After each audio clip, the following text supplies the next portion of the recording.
देखो जैसे मैंने बताया कि अगर दो गैसेस को लाके मिक्स करा जाए तो वो दोनों जल्दी से होमोजेनियस मिक्सचर बना लेती हैं, एक दूसरे में डिफ्यूज हो जाती हैं। This phenomena is called diffusion.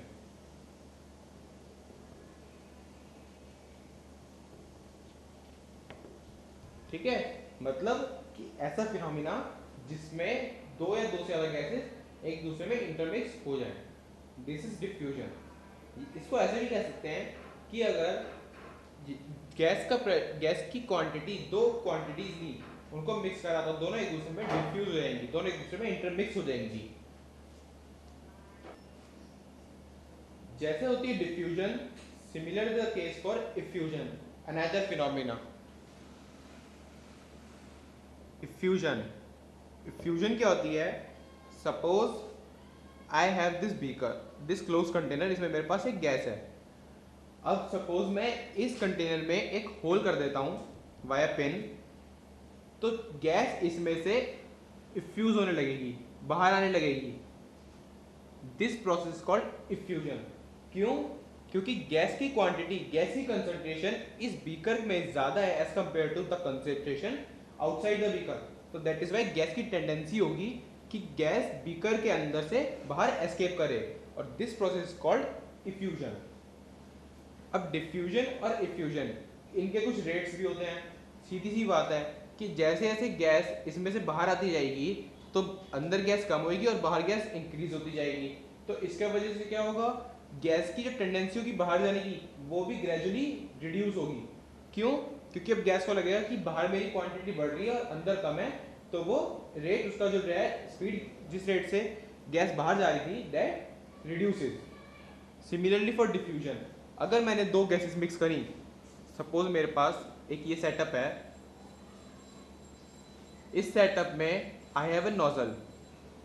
अब इस नोजल को जब जैसे ही मैं रिमूव करता हूँ, और दोनों बीकर्स में, दोनों कंटेनर्स में, फ्लास्क में अलग अलग गैसेस हैं, नोजल को रिमूव करते ही दोनों गैसेस आपस में कांटेक्ट में आ जाएंगी, और हम ये एज्यूम करके चलेंगे कि दोनों गैसेस नॉन रिएक्टिव गैसेस हैं।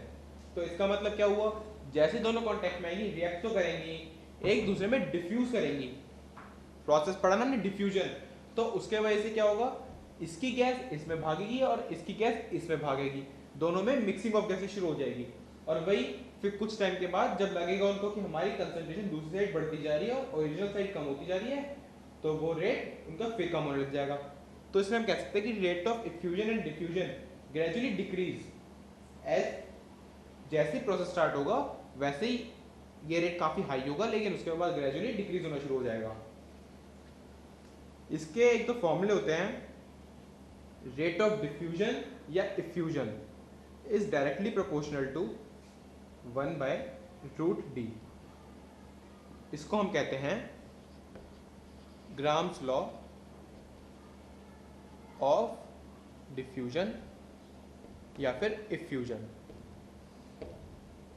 इसका मतलब क्या है इस लॉ का? इसका मतलब ये है कि रेट ऑफ डिफ्यूजन या फिर effusion is inversely proportional to square root of density.